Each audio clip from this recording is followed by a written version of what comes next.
Hi friends, మొక్కల ప్రేమికులకు స్వాగతం. మన గార్డెన్లో మనము రూఫ్ గార్డెన్లలో మనము క్యాబేజీలు పెంచుతాం. మనము ఎట్లా చేస్తామంటే ఒక టబ్కి ఒకటే కానీ, ఒక కుండికి ఒకటే కానీ, ఒక గ్రో బ్యాగ్ ఒకటే కానీ పెడతాం.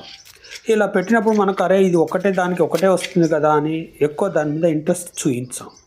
అలా కాకుండా నేను చెప్పిన విధంగా మీరు చేస్తే మీకు ఒక క్యాబేజీ నుంచి 2 లేదా 3 క్యాబేజీలు తీసుకోవచ్చు.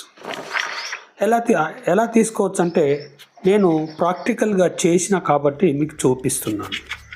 మన ఛానల్ కనుక నచ్చితే మీకు సబ్స్క్రైబ్ చేయండి, లైక్ చేయండి, ప్లీజ్ సపోర్ట్ చేయండి.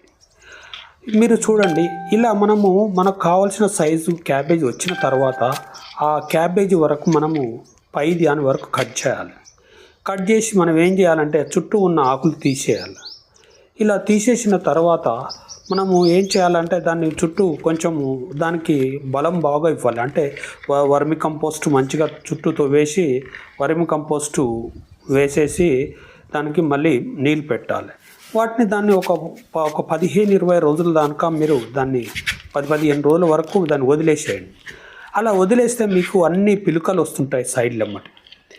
ఆ వచ్చిన పిలుకల్లో మనం ఆల్రెడీ ఒకటి తీసుకుంటాం కాబట్టి ఇంకొక దాన్ని ఎంకరేజ్ చేయొచ్చు, లేదా ఇంకోటి దాన్ని ఎంకరేజ్ చేయొచ్చు. అంటే 2 వరకు చేయొచ్చు. అంటే చెట్టు బలంగా ఉంటాయి. అలా మనం ఉంచి మిగతా పిలుకలన్నింటినీ తీసేయాలి. ఎందుకంటే చాలా పిలుకలు వస్తాయి, ఒక్కో దానికి 10-15 పిలుకలు కూడా వస్తాయి. కాబట్టి మీరు ఆ వచ్చిన పిలుకల్ని మీరు మనకు కావాల్సిన కొంచెం బలంగా ఉన్న వాటిని రెండింటిని ఉంచేసుకొని మిగతావి వదిలిపెట్టేసేయాలి, తీసేసేయాలి.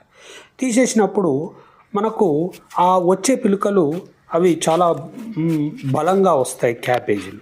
అలా మనము వదిలేస్తే మనకు మామూలుగా ఫస్ట్ ఏ విధంగా కాసిందో అదే విధంగా మనకు క్యాబేజీ మళ్ళీ వస్తుంది. థ్యాంక్ యూ మీ వీడియో చూసినందుకు.